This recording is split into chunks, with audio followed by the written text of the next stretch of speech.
Hey, welcome to this week's episode of Behind the Comedy Mic. This week we just finished another show with your headliner this evening was Ryan Cole. He's over here making sure his eyebrows look good. Make sure my eyebrows look good. It's very interesting right now as we're filming this on location at Pawn Stars. We're watching the police actually confiscate a car and arrest like 4 people in the Pawn Stars parking lot. It's a Mercedes. But anyway, Ryan was our headliner this evening. Ryan, go ahead, tell the people at home. Tell me about Ryan Cole. All right, I'll tell you. Should I start with the show? Can I talk about the show? Tell us about how you got into comedy, and let's talk about the show, man. Whatever you want to do. Let's talk about the boring stuff first. Boring stuff. How I got into comedy. I grew up watching comedians. I grew up watching Eddie Murphy, Richard Pryor, of course, but had cable growing up.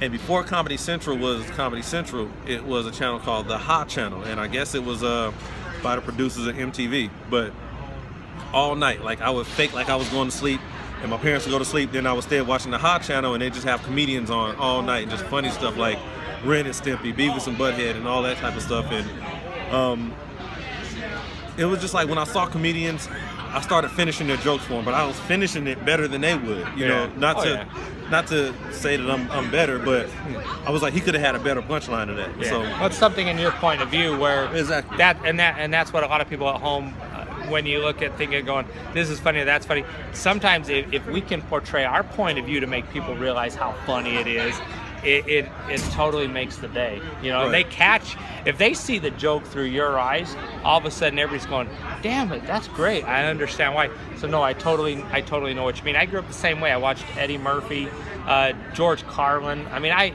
used to watch I Love Lucy relentlessly just because Lucille Ball was like one of the funniest people. I'm just like, this lady is so damn funny. Whatever she does, she's just such a funny woman. And that's kind of what I did too. Same thing. When you talk about old school, like I would watch like George Jefferson and Red Fox, like things like that. But Sanford and Son was hilarious. If you know what, here's the funny now with Sanford and Son. If you watch like Sanford and Son reruns now, some of the stuff that was said on there, it's so ridiculously funny, but it's also in the same breath.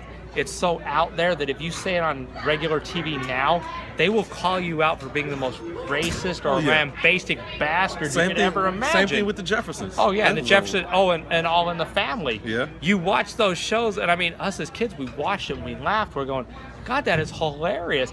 And you watch it now with today's political correctness, going, damn, you can't really say that, but you're still laughing, going, I know what he meant, because that was the time frame. I think that's kind of the difference with like me and you being a little bit older. When you watch these things, when some people go, well, that joke's not really funny, you don't understand the time frame it came from. Yeah, it's just that made that it whole funny. era. Yeah, it's like coming out of really hardcore racism and bigotry, and coming into an era of politically correctness. You have that gray area, but. Well, and that's the thing is, you grew up in the 80s like I did. Yeah. I mean, that was our time. Do you really ever remember the 80s being like a racist time where it's like, oh my God, racism? I don't remember that much. I remember it more now. As a matter of fact, I remember a police officer, like back then, police officers used to have like neighborhoods. Oh yeah. And I remember the most racist police officer kept me out of the most trouble in my life because he had an affection for the kids in the neighborhood. But you know, he would say things I didn't realize they were racist until I got older. But he didn't know any of our names, so he was like, "Hey, black boy," he called all of us black boy. "Hey, black boy, come over here." So, "Hey, white boy, come over here." "Hey, Mexican boy, come over here." And he would do that, and we never thought anything about it. "Hey, I am a black boy, so what's up?" So, well, that's like when somebody says, "Hey, whitey," to me, I'm like, "Yeah." I'm like, "Yeah, I am." I'm like, "So." Yeah, and you look at that, you're going, "That's kind of racist." You're going, I don't look at it that way. I'm like, well, because I really can't change who I am, but all right. And yeah, it is a weird thing, but you know. But then again, also we were also kids in the 80s, so life was so simple back then. Yeah. You know, you went home, you hung out with your mom and dad, you watched the 3 local channels you had, like maybe 4 cable channels, and you thought like you were living high on the hog.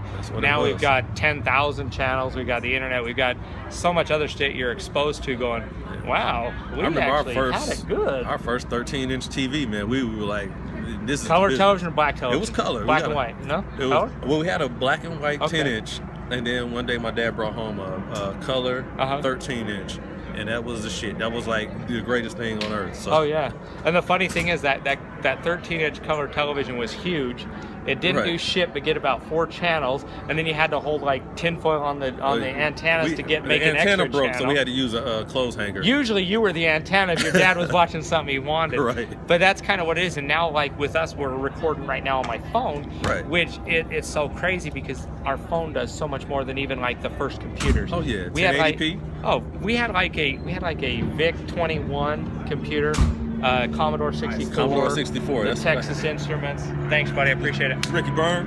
And so when you had all that, we thought that was living high on the hog.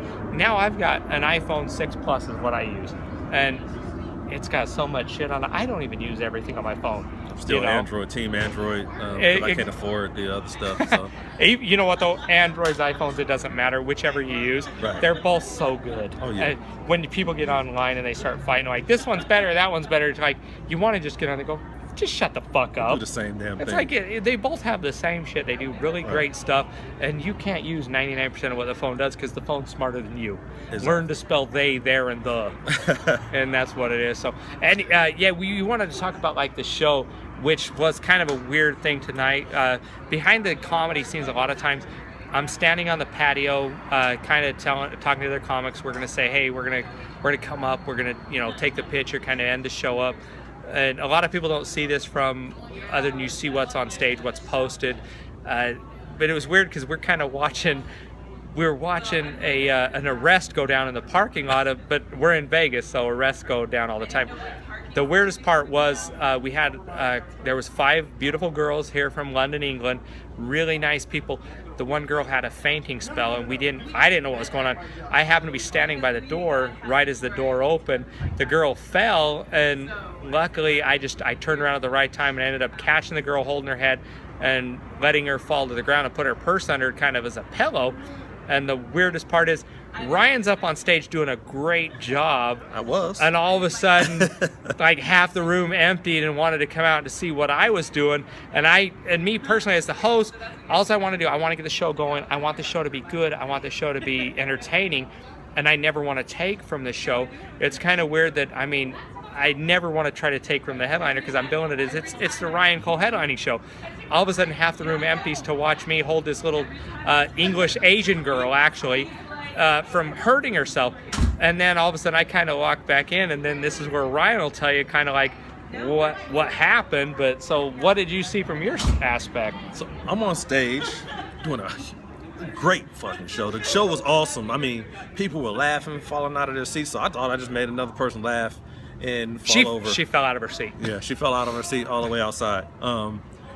So I'm on stage, I'm doing the show. People are laughing here and there, it's going all right. And then all of a sudden, 15 people just rush out of the room. Now, I'm from the hood. So when you see a group of people running, you want to run too. But there's a shooting. What's going on? The fight, right? Or something. But I didn't hear. I didn't hear the loud pop of a 45 or the faint pop of a 22. I know these things. I didn't hear a pit bull barking or anything. So I was like, "What's going on?" And so I started making jokes about people running out of the room. And then some guy came in and he was like, "Hey, don't make jokes because somebody really might be dead." She really just Yeah. And so it was awkward for a minute. I really did have the thought that, hey, maybe I should just end this show, but I kept going for about another 10 minutes, and I think I picked the crowd back up, and I finished off fairly strong, and that's what happened. I killed tonight. Oh no, the crowd had fun. Ryan did a great job, and it is kind of weird when something like that happens. Had she basically passed out and just dropped right there on the floor, that honestly the show would have just ended right then and there. And I have never seen that happen with all the bar shows and all the comedy club shows I've done. I've seen drunk people wander out of clubs before. I have never seen anybody pass out like that before, where she totally fell out the door. And it was kind of weird because when they're talking in the English accent, like, oh, she faints and has these spells. And you're like going, she maybe shouldn't drink American alcohol. I don't know what's going on. Yes. But it is. I'm glad the girl's okay. The firemen and everything came and seen her, and and everything's good. And Ryan did finish up strong. And we always hate that when someone goes, "I killed the room. Yeah, I killed it." I killed tonight. Yeah, I did. Well, Ryan did I a made great the, I job, made the crowd man. faint. He made the crowd faint. And you know what? That's funny. You can actually, Ryan's going to post that tonight on his Facebook. I have never made a woman faint before. You could probably say I've moistened up a few girls, but tonight, Ryan made a girl faint. And that's kind of one of the ultimate goals. I don't know if I want to be responsible. So, hey, she's going back to another country, man. They got their own. They got the Queen's insurance over there. They don't need Obamacare here. They got the Queen's insurance over there. But I'm legally not responsible if you come to my show next week and you faint. yeah. And actually, we're coming towards the end. And yeah, definitely come out and watch Ryan's show. Come out and see me, of course, and Ryan's show. Ryan, tell everybody where we can get a hold of you at, what we can do to see you some more. Actually, if you are on social media, you can hit me up on Ryan Cole Comedian, on Twitter at The Real R. Cole, Instagram, Ryan Cole the Comedian. I got all these names. I should just keep one, but I don't. I got the FBI, CIA, child support after me, and I don't want to be found, so... I don't want to tell a racist joke, but he fits the description. They're looking for him. I do fit the description of the guy who just molested Steve McAnally after the comedy show. So that happens. Coming soon, part 2. That happens. But we do appreciate everybody tuning in. Hopefully, get the word out, spread the word, share our videos. We enjoy people that support live comedy. If you guys can look at the dude over our head, we're actually filming live at Pawn Stars. That's where my show is every Wednesday night in Las Vegas. It's kind of weird. I don't really watch the show very often, but we do. It's interesting, and I'm really glad to have Ryan here. Find me on SteveMcAnally.com and Ryan Cole the Comedian. Find us, share us, and we do appreciate y'all guys for checking us out. Thank you so much. Ryan, we appreciate you being in here, buddy. Thank you, Steve, for having me. Have a great day, everybody. Thank you. Have a great day, night.